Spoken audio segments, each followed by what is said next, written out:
Okay. Welcome to the Abundant Life Center service for Sunday, September 8th, the second Sunday of the month.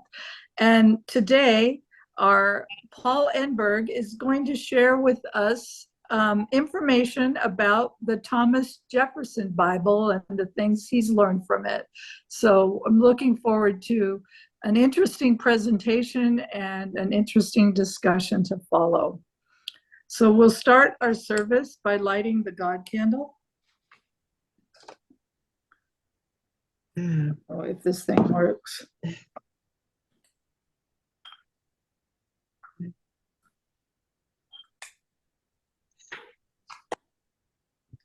I light the God candle as a symbol of the one power in the universe, called by many names. The name you choose to use for the divine is welcome here.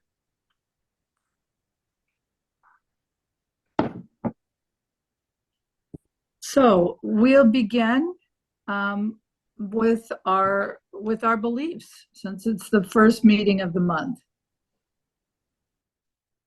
Divine love is the source from which all of life flows. The direct experience of that ultimate source is available to all. All life is a unique expression of the divine to be revered. We co-create our world with the ultimate source and each other through consciousness. There's truth and wisdom in all spiritual paths, and we choose the path of love. All right, so now Eric is going to play our opening song, which is Imagine.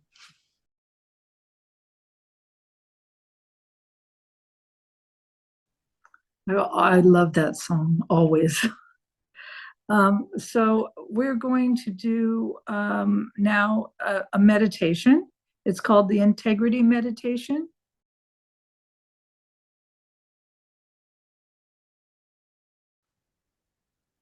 Okay, so Paul, please start whenever you're ready. Well, some time ago, I don't remember exactly when, but not too long ago, I ran onto a reference to a book called the Thomas Jefferson Bible, and so I heard that it was a little different than the original Bible, so I was very interested in it.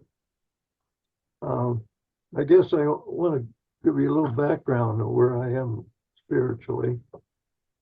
I started out as a kid as a Christian, went through catechism class and was accepted into the church as a member, as a follower of Jesus Christ. But I really cut my ties off as soon as I got confirmed. It just seemed a little bit too much. Spirituality, going to heaven, and crazy stuff that was going on, but it just didn't resonate with me. And I went without using the Bible or even thinking about what religion I am for a long time, till I finally had to decide to quit drinking, and the business of finding a higher power and the meetings about this, I had a spiritual awakening, and I went back to church. First thing I got into was the Course in Miracles, and that moved me right into Unity, Vancouver, where I became I got into the music and into the flow of things, and I really enjoyed it. It was a new look at Christianity in a new way. And So I've been looking for something that is spiritual. I'm not too set on the Christian religion as much as I am the people it brings along. I'm probably more scientifically oriented than many people are, and I kind of take a lot of the spiritual uh, miracles. I take them kind of for granted. I don't take them for granted. I just kind of say, okay, that's a good idea, I guess, but it doesn't fit my my needs. Um, I'm a skeptic about heaven, but I believe I'll end up okay. So with that background, this book really gave me some new insight. And one thing I've always been believing in, that people I've argued with a lot of people whether there was a Jesus or not, and I'm convinced there was. There was a Jesus that walked this earth, and he the record of him, which when he was alive, is contained in five, I think it's five testaments: Mark, Luke, John, I'm missing one, Matthew, and this is the place. These are the places that there's a record of what the people that tried to capture his essence while Jesus was alive, or in these five gospels. There's also stuff in here. It takes you through from the birth through the death of Jesus, and also into the area where he was resurrected. Now, it's the resurrection issue that probably is more bothersome to me, and then some people. It was to Jefferson. He said, "Why can't we just have a Bible that discusses Jesus' accomplishments while in this earth, and leave it there to whether we want to think about heaven and whether he was resurrected and did all these miraculous things." He was a scientist, kind of like I am, and he wanted some proof in the pudding. The stuff that they were talking about had a chance of being true. I say that because there's never going to be any tests of what's in the Bible, and that time is over. But as a scientist back person, I would like to hear what the original alive Jesus said while he was on this earth, and what his ministry would look like. And this is where Jefferson went. What he did, he took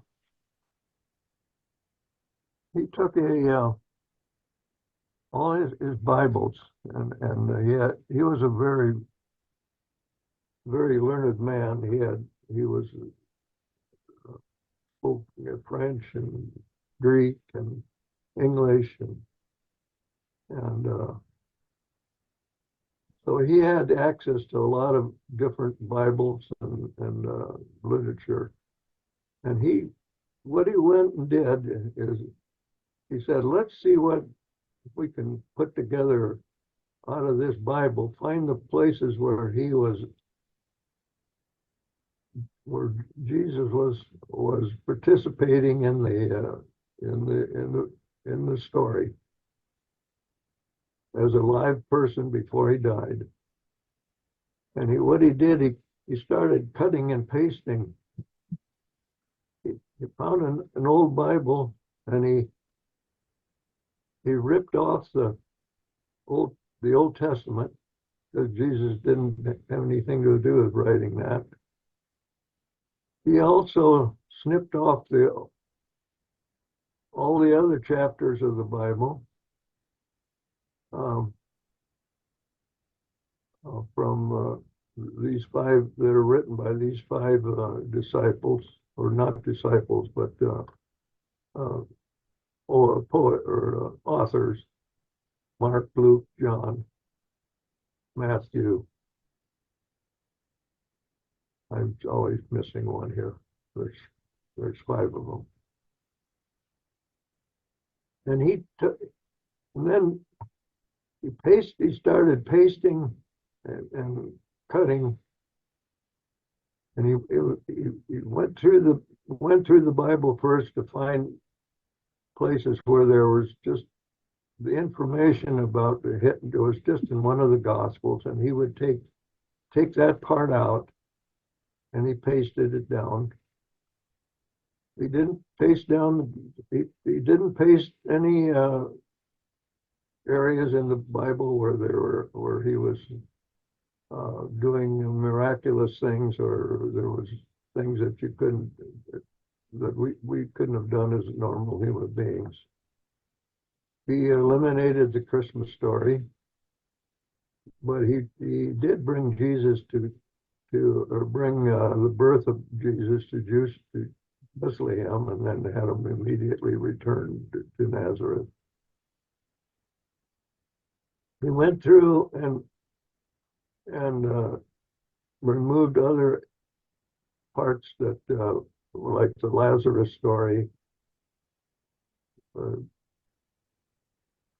miracles that couldn't possibly have been done in a scientific world. He took those parts out and didn't paste those in his new Bible. And what and then at the end, when he was crucified, he followed the writings of Mark that placed Jesus in a tomb, and it was sealed, and that was the end of the Bible. That from Nazareth to Bethlehem and back, no Egypt, none of those stories, and up to the crucifixion, he took Jesus up to the point where he was buried, and the stone was in, and there was never a stone. The stone never was rolled back out. And so that was the essence of what was in Jesus in Jefferson's Bible.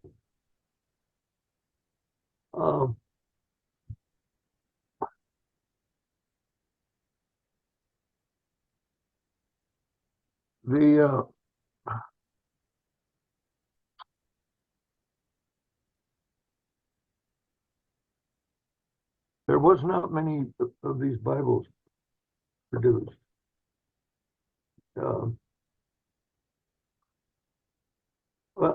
Back to as he built the Bible, he would occasionally run into a parable or a story about something that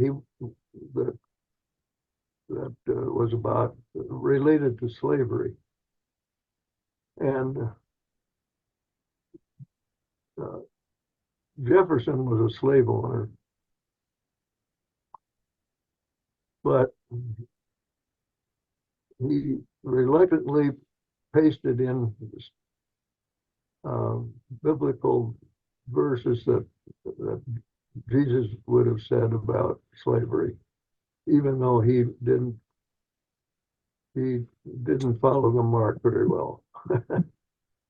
He was a plantation owner.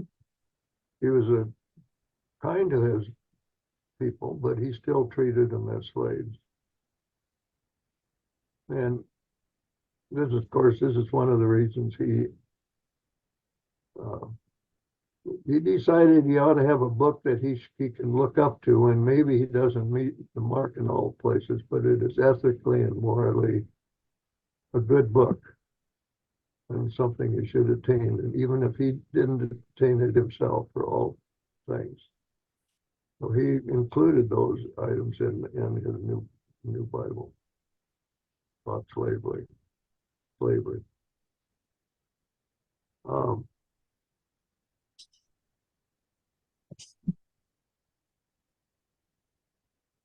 he also did not publish this book. He was a politician, and he knew that as soon as if that ever came out in print, he probably wouldn't have a political life, because at that time, even though he did have a big influence on our government about the Bible, he tried to maintain a policy when he was writing these things for the Declaration of Independence and participating in the Constitution development, that he would try to keep up with the policy of separation of church and state. And he did a lot at the beginning of all of our Constitution and our Declaration of Independence, of ridding the Bible, ridding our Constitution of items that were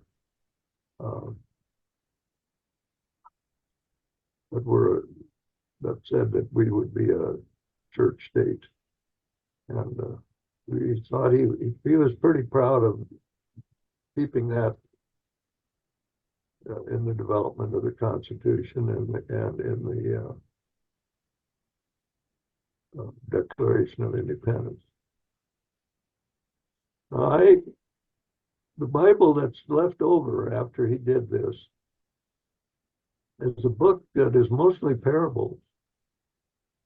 He would go through, and if this parable or subject was in more than one gospel, he would take the one that seemed to be the most well developed, and that's the one he put into the Bible, and he left the one that didn't meet his standards. He didn't include that. So you have a Bible that includes only one illustration of the incident or the parable, but it's continuous that way without duplication.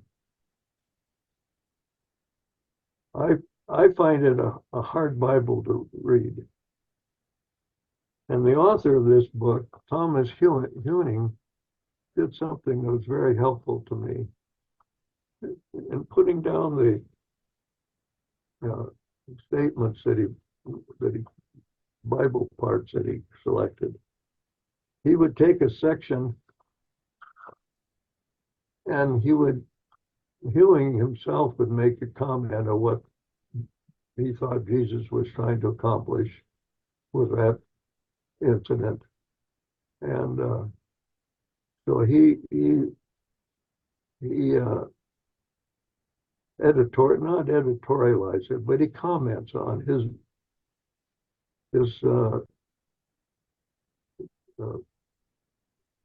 meaning that he gets out of this subject.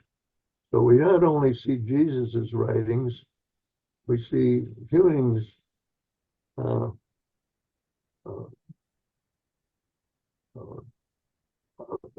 English version of the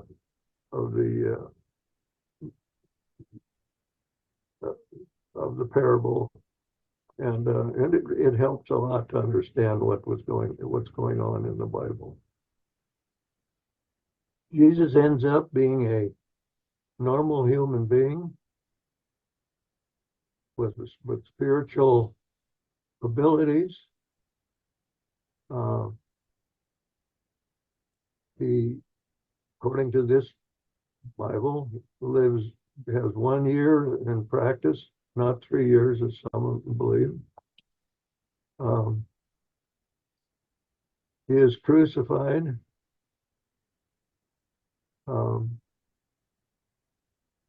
He is not.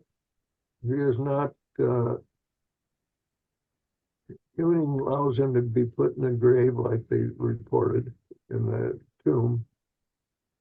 But he says he comments it's very unlikely that Jesus got that chance, that any robber or what he put on the cross was put in a potter's field someplace.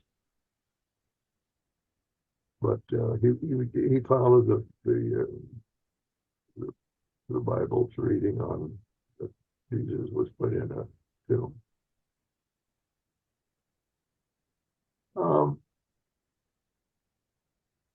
Thomas Jefferson made the statement one time that he did not need to buy the whole Christian philosophy to be a good man. The parables themselves are a study in ethics about how you would conduct yourself with human beings, being a good and kind, compassionate person. And it's a kind of life that many people live on this earth without ever picking up any kind of religion. But they're still spiritual people. They're still good people that do the right thing with their relationships. And he believes that this Bible and what Jesus says is important.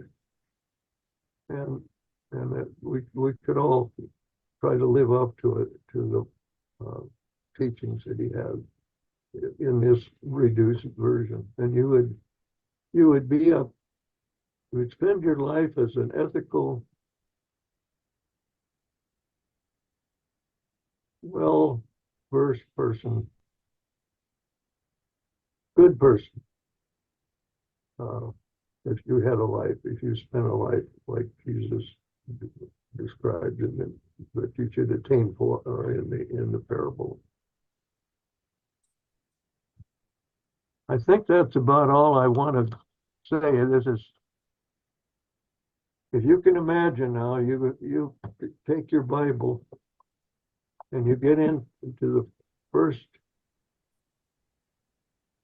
testaments, and you'll find it's not a very thick piece of material, but it is the record as good as you can get about the life of Jesus, not Jesus Christ, but the life of Jesus as he spent on this earth.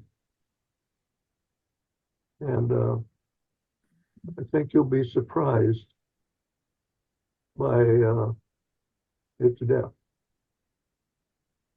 I guess I'll leave it there and open it for questions.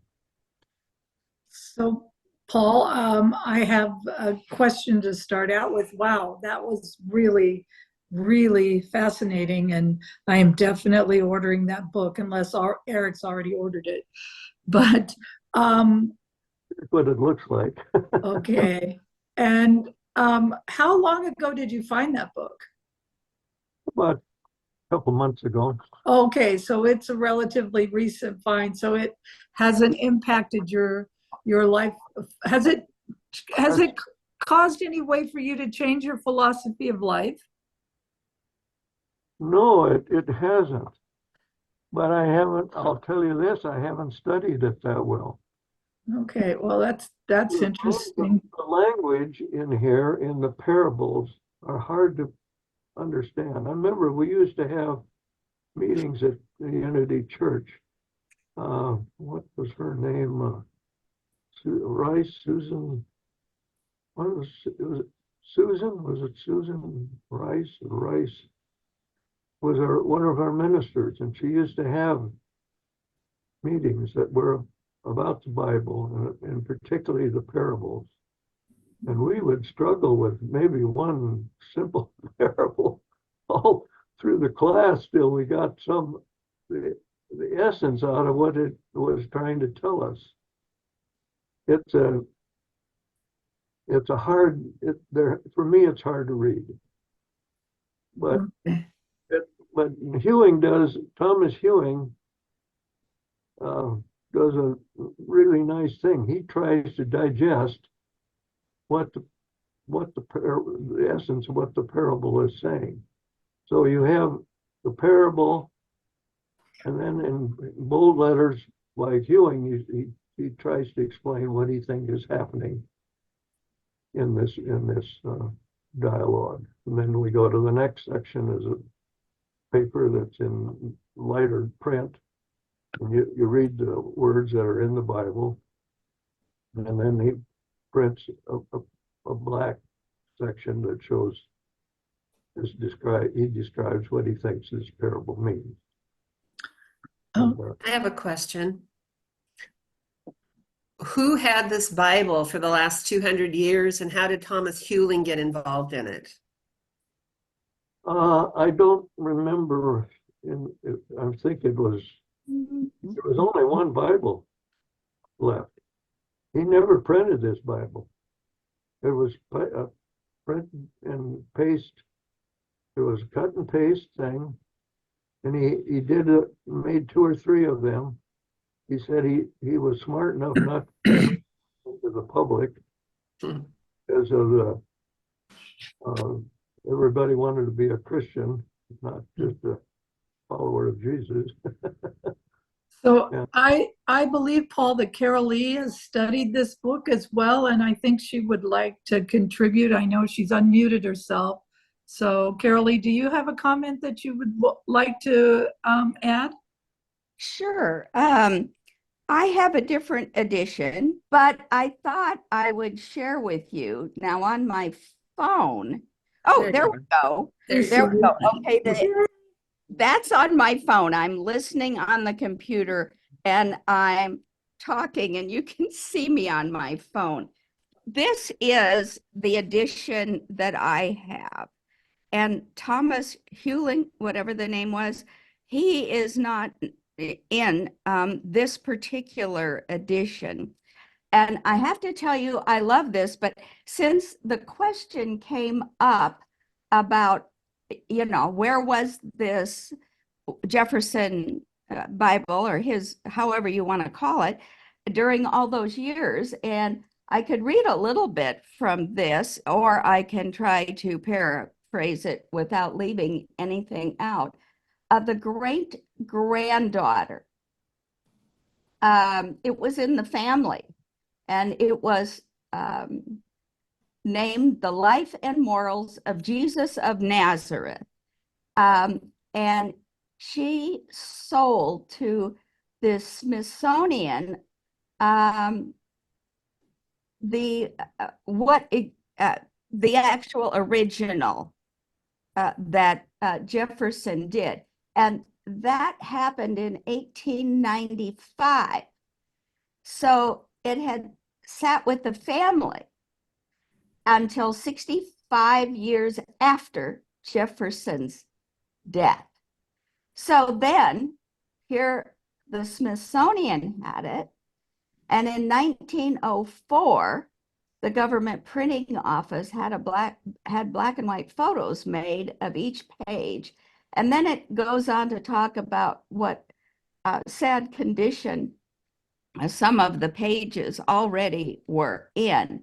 So I don't know about any other edition but this one, but it's he took Bibles that were printed in Greek, Latin, French, and English. So the way this is printed is if you can see, within the 2 pages, there's 4 columns there.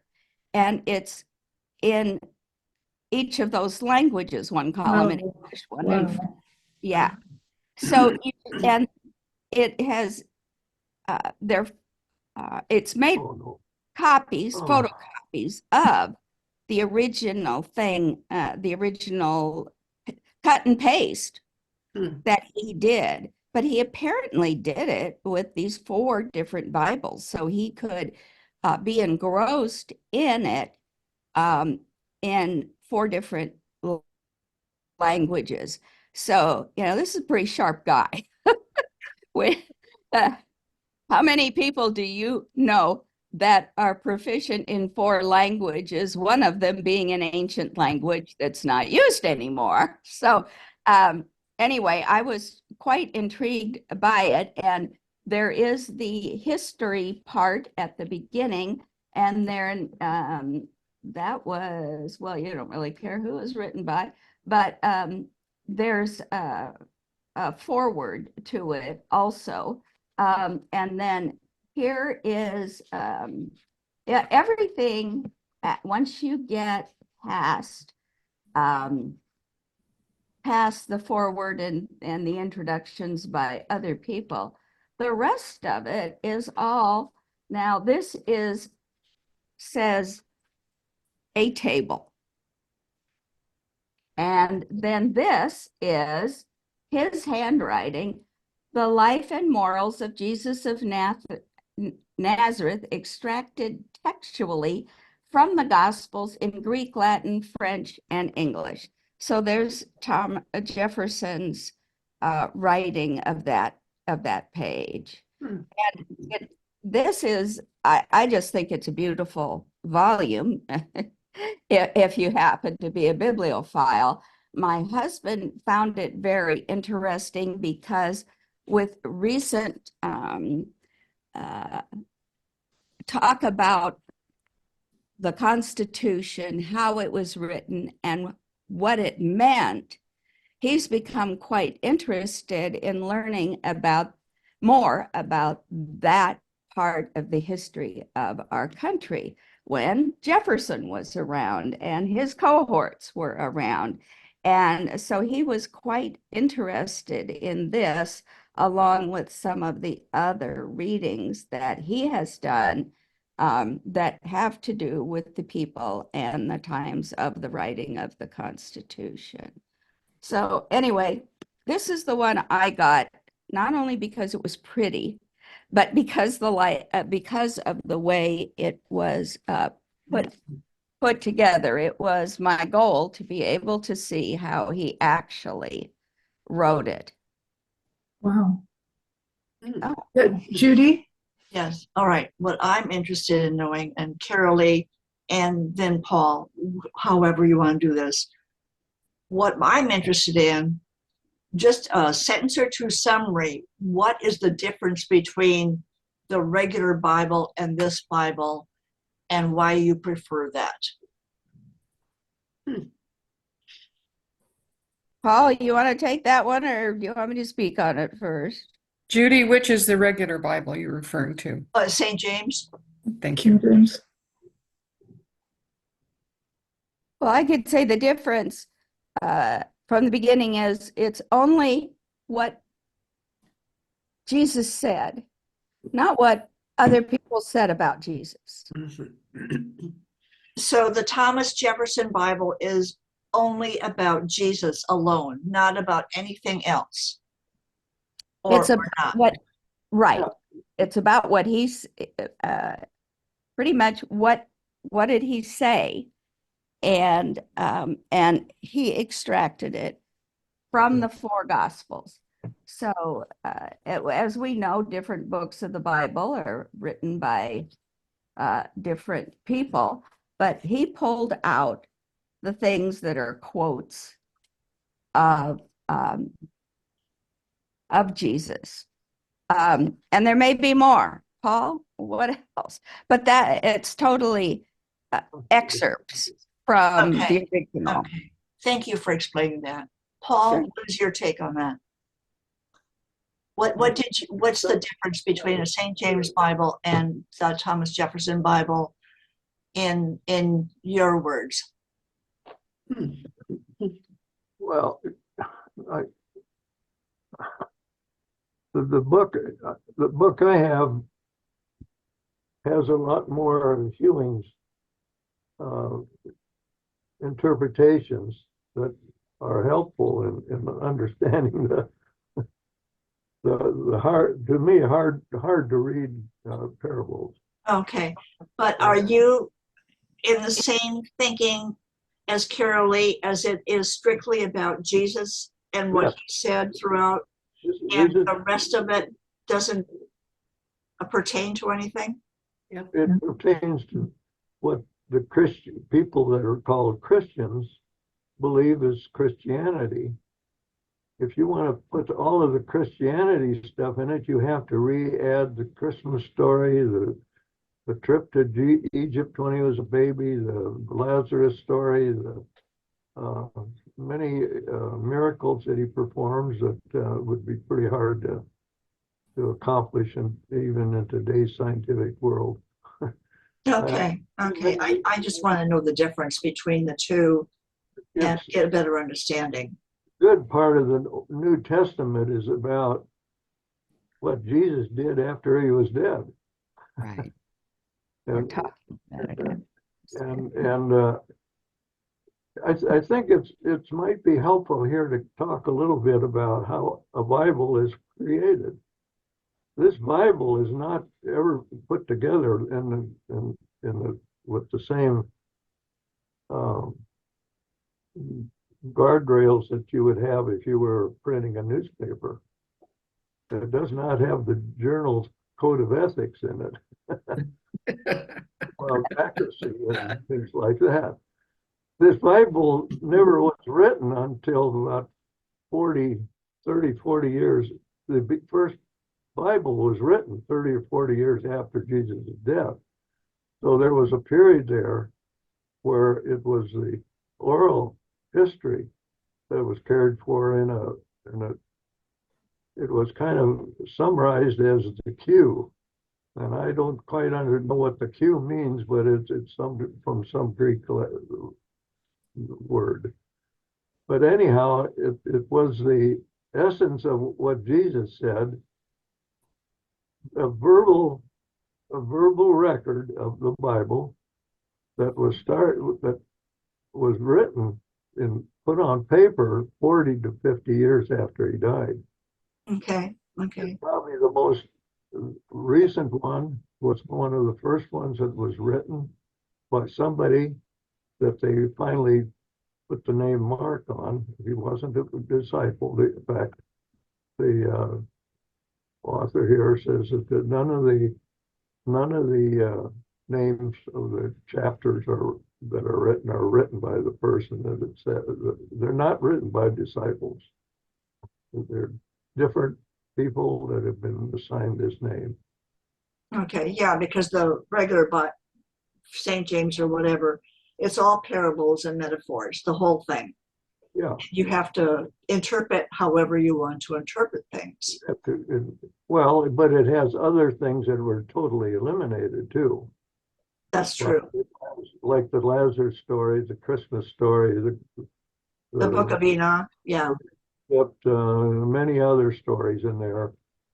You don't have the statement that it's in John that the only way you can get to heaven is through me. That of course is not in there. So you don't get to heaven reading this book.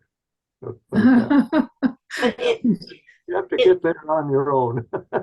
It sounds fascinating. It really does.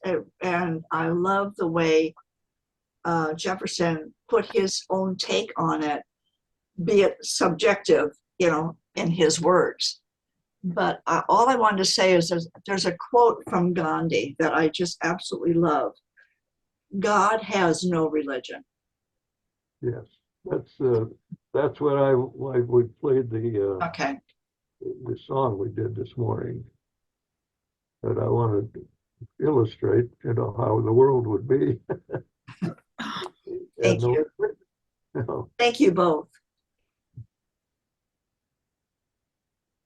Any other comments, questions, suggestions? Carol, you're muted still.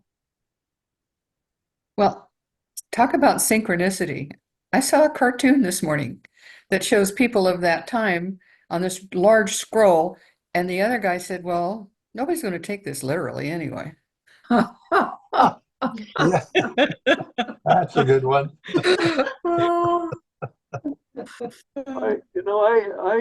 I take a different view of this. Like, what a blasphemy. You're sitting here cutting out this part of the Bible and throwing that one away and, and trimming it down to a thing that's about a quarter of the depth of the old Bible. And so you've ruined the damn thing. I take it you've purified it. You're trying to get the best we can from the records, oral records, and are finally rewritten, and 40 years later into the Bible. And specific Bibles were picked out in the Nicene Council that became part of the Bible. I mean, to me, we're lucky to have something that Jefferson did. And it's been there all the time, this jewel, but it's so hard to separate the conjecture that the Christians had in their desire to keep Jesus alive and making him Jesus Christ and moving him to heaven and putting in the little statements, you don't get there unless you support me and believe in me. You can throw all of that away and just try to understand what these authors were trying to say about when he was alive. And I think it's a really important thing. And here in this version that I got, this is a story. This is a book by Thomas Heuing, not Thomas Jefferson's Bible is inserted within it, and it is described by him in what I call kind of English language. I really love this thing. To me, it's a remarkable feat in journalism. Go ahead, Carol. Well, when you study languages, you know that common sayings in one language are spoken differently. For instance, we would say something is really expensive as an arm and a leg, and in Spanish, it's an eye from your face. And so it's interesting that he was working with these different languages and noticing perhaps different kinds of sayings that they meant the same thing or were similar. Probably one of the things he would have discovered, certainly I would have discovered if I had the ability to do that. Well, I think we're, in a way, we're kind of kidding ourselves that we're going to see exactly what Jesus said. No kidding. This is an oral history that went on for 40 years, around the first 100 years. Then we started to see this being put down on pen and ink. And just think of all the stories you've told to somebody, and they've told somebody else, and then they've told that to somebody else. Playing a game of telephone. Through that process first, and then it goes through many very iterations of rewrites of the Bible, versions, the King James Version and all the other versions that were in there. And I think we're lucky to have something as close to the actual sayings as we ever get, but it's probably never going to hit the mark of what Jesus said when he was alive. It's the best attempt that I've seen that'll ever happen. It makes me wonder if the original books were written in Aramaic or Greek. That if they were written, Carol, you muted. Were they written in Aramaic? I'm not sure. Probably Greek. some, both. They were because written in Greek? I think so. I think the Luke one was probably in Greek. He was a Greek. That was his. That's what he was. Matthew was written. He was a Jew, so I don't know if you write in Jewish. Uh, um, Well, that makes me want to go down the rabbit hole and look into what languages the Bible was written in originally. Okay, any other comments, questions, contributions? Cindy? This is really fascinating, Paul. The whole thinking of my past and my long time in fundamental Christianity, and I'm experiencing, I think, pretty close to what a strong fundamental Bible literal Christian would feel about Jefferson, and of course it would be that's just, yeah, it's just totally not from God. It's not from Jesus. It's probably demonic. And but I find it, well, like, and I think Paul brought it up, the irony of the Bible being translated and councils where they voted this in and this out. It's always been sort of a pick and choose what even meets the political times, that people come up with their own interpretations. And I just saw a little blurb the other day on the news about how, sorry to be a little political, but that charismatic Christians, there's a big move of support for Trump. And I just find it all, well, it's amusing, but it's not funny that that Bible literal Christians could call Trump anointed and find scripture. It's like our human nature. We want to find the scriptures that sort of back what we already believe.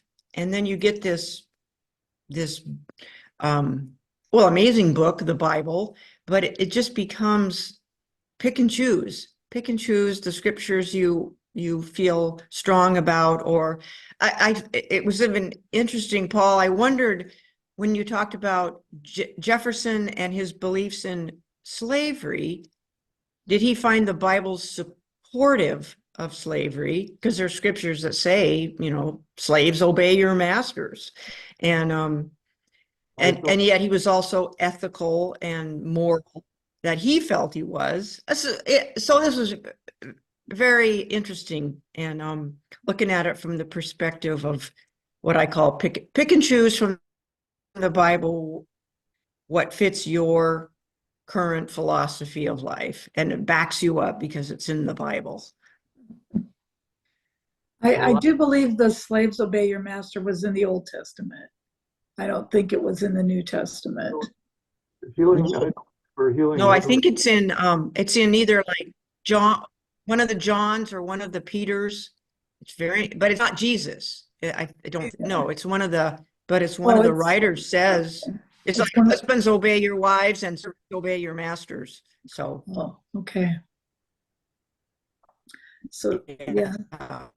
But it's not a direct quote from Jesus, which so that's interesting, because it probably wouldn't be in the Jefferson Bible if that's, so I'm really interested to read this book. I can't wait to get my hands on a copy and start reading the distillation of Jesus's teaching, because I'm one of those people that I don't really, well, as a child, I absolutely 100% believed that Jesus was real and he was going to take my hand and lead me to heaven. But when I came to my own conclusions, I can't even say for certain that he walked on earth as a man. So it will be, but I think it's fascinating that he's distilled down the essence of what Jesus, the philosopher, Jesus's essence in how to live a good life. That's, for me, that's exciting to read. One thing I'd like to interject here. The question was Jesus ever here in the first place? Right. I've heard people arguing he didn't exist. You know, that's the whole damn thing's a big myth. A number of years ago, I got some books about this subject of was Jesus real or not, and it was a band of writers, Bible spiritual writers, that got together and they found in the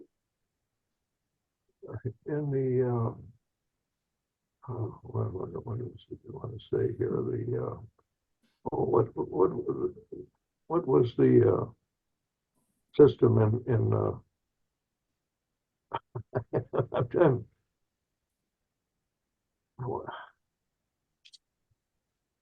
where we got the church. What was the in Italy? What was the Vatican. The Vatican, the Roman Catholics? no, what was the government? The slavery government. The Romans? Rome, Jesus, I can't. You'll forget. It's just a glitch in the matrix. And the Romans kept pretty good records, and they got an A for recording of Jesus in that walked on this earth. It's in separate records, has nothing to do with the Bible. It has to do with they kept records of. There's a statement in one of the Bibles they found, or one of the records they found in the old Roman history, is that there was a man named Jesus that was crucified in whatever town that was. It's written in the record, and it has nothing to do with the Jewish people or anything else. It's a separate. Remember, you're supposed to get good journalism. You're supposed to get two Sources. Well, here's an independent source that verifies the fact there was a Jesus that walked on the earth. Now, you don't get the rest of the story. You know, that was made up by the people that became Christians. But you sure get the story that the proof is in the Roman records that there was a Jesus that walked this earth. So you're talking about somebody real here. Just one quick comment, Carol. You just really made me, had this little light bulb when you talked about the different languages. And I realized, gee, for somebody who could actually read the Greek from this Smithsonian edition, they may be getting some of the, was it originally Greek or was it originally Aramaic? But my guess is that the Greek translation, if it was a translation, was way before it ever was translated into French or English. So it might be very interesting for someone who can actually read that Greek to compare, if they happen to be an English speaker, the Greek with the English translation. Unfortunately, I'm not able to read any of those other languages, but it would be great to be able to do that. Well, we don't have very good record of what this oral story was that went on till from Jesus's death till the time that the first writings were made. I don't know how anybody will ever resurrect the true history of that. You know, it's all verbal. I imagine the story got changed a number of times, but certain things. I'm Yeah. asking a long time ago, I either saw or heard about a Bible. It was called a metaphysical Bible, where the Mhm. Aramaic was in one column and English was in the other column. I have a metaphysical Bible dictionary, but that's a different thing. I'm not familiar with the one you're mentioning, Carol, but I would like to be. That's interesting. I think it's interesting. Judy, Oh, excuse me. sorry. But no, I just find it amazing that in today's world, we can now talk about it out openly versus a few decades ago, everything was so different. And our curiosity as human beings, we just want to know more. And not only that, we want to know what the truth is now. Before, we would just skate through life, you know, and believe whatever we were told. We were just followers. But now we are learning to become leaders unto ourselves and finding out for ourselves what our own truth is. And I find that so relieving, and it's just all about learning about freedom and sovereignty and what we can do with our own lives. And I would like to address that one comment about Cindy and the Christianity, you know, what those people are thinking. The first thing that came to mind for me is, with everything that's going on in the world, political or whatever you want to say, and everyone have different opinions of what they are. They're all being, most of them subjective and not objective, okay? But I think what we are here to learn about everyone on the planet, and we're all guilty of this, is to learn about judgment. Free ourselves of judgment. So we're getting blasted from all these different entities, all these different sects, these cults, whatever you want to call them. And it's coming up to the surface, and we have to learn to discern about judgment of another human being. And I think that's the future. That's all I got. That comment, Judy, makes me take in a big, deep breath, because judging others was how we were all raised and formed. Absolutely. It was how we were judged in school. We were judged at church. We were taught that our behavior was based on the judgment of others. And it's a huge amount of weight to let go. It's just totally changing our way of being. Yes, it is. It is. And I think that's the way of the future. But Okay. all this has to come up first. I think we can wrap up. This discussion has been fascinating and definitely is going to lead me to more research. Is there anybody that has any final comments to make, and then we'll let Paul wrap up? Well, I just want to make one last comment about this subject of talking to other people, Christians, about this.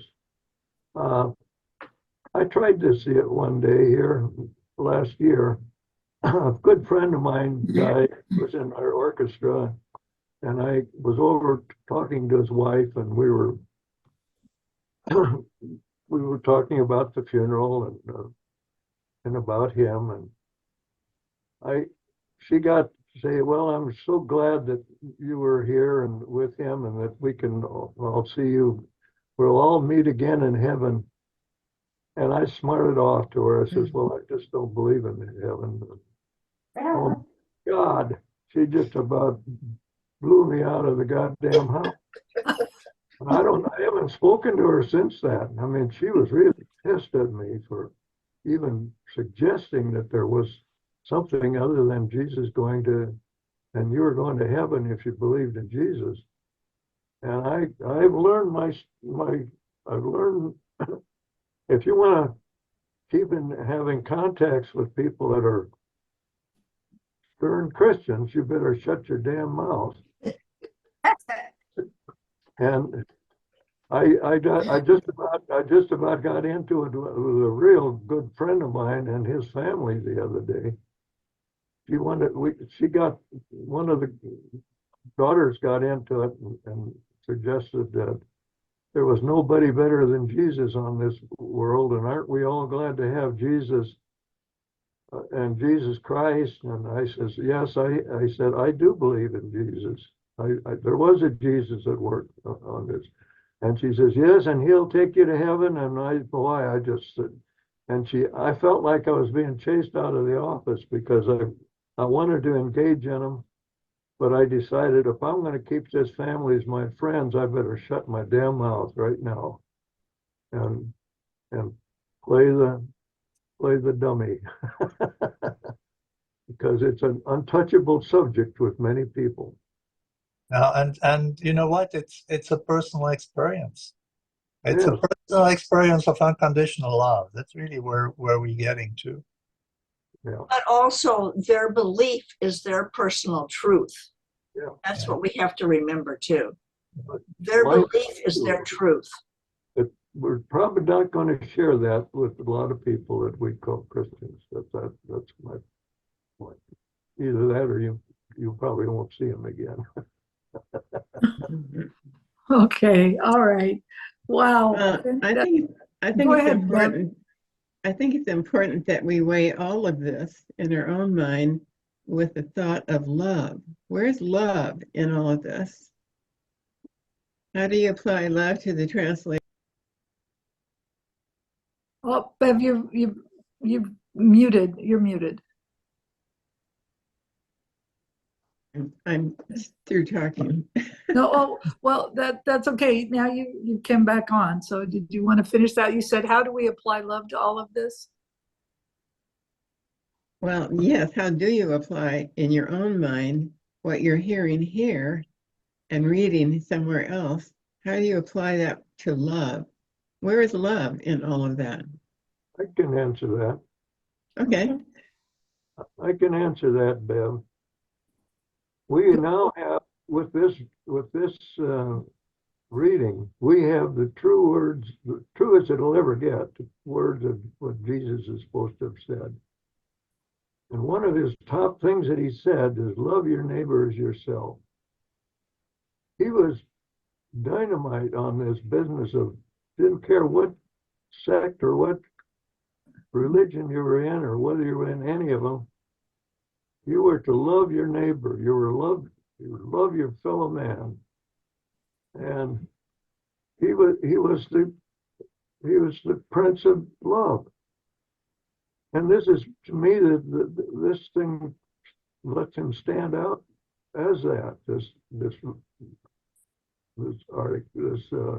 version of the Bible is, if you want to call it the Jesus part of the Bible, is about love. And it's about, and not just mushy love. It's about being a good person and finding your relations there. I wish I could be more fluid with my language. No, I'm gonna finish that up with a little bit of different slant to that. With love, it's about acceptance, accepting everyone as they are, who they are, and whatever they believe. And to And love that- yourself. You must love yourself Absolutely. as well. That's where we have to start, is ourselves. Right. As Thank Judy you, Beth. says, when you've gotten rid of judgment, then you move to love automatically. Maybe. Okay, well, definitely this Paul's talk and our discussion has got everybody thinking, which is kind of the point of our joining together on a Sunday morning. So thank you, everybody, for your contributions. It was a really, really interesting discussion. Thank you so Mm. much, Paul, for bringing this to our Yeah. attention. I'm excited to learn more about it. I'm excited to read it. And with that, Eric, are you doing the, well, we need somebody to write up, did your I lab, didn't do the AI summary. oh, you're in so much trouble. Okay, so would anybody like to volunteer to write a summary of today's discussion? Thank God. No.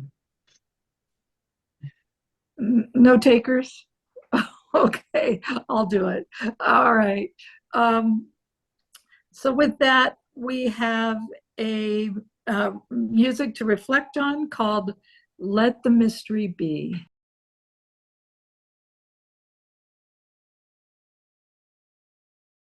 I just wanted to say that is definitely Paul's song. Yeehaw! Okay. So at this point, we just want to remind you that as an independent spiritual community, the Abundant Life Center is entirely supported by God's love and your gifts. And we would graciously accept any contribution you want to make to our community. And our community, in turn, returns those to other members of the community with gifts to special projects. So the information about giving is on our website and also in an email that Cheryl sends out to everyone on the mailing list. So thank you, Cheryl, for all your hard work to help keep us going. We really appreciate your job as communications director for us. So with that being said, we are going to do our closing circle and namaste. So namaste, everyone. You can unmute yourselves if you'd like, so we can say it loud and proud. Namaste. Namaste. Namaste. Namaste. Namaste. So glad to have you here. Namaste. Mm.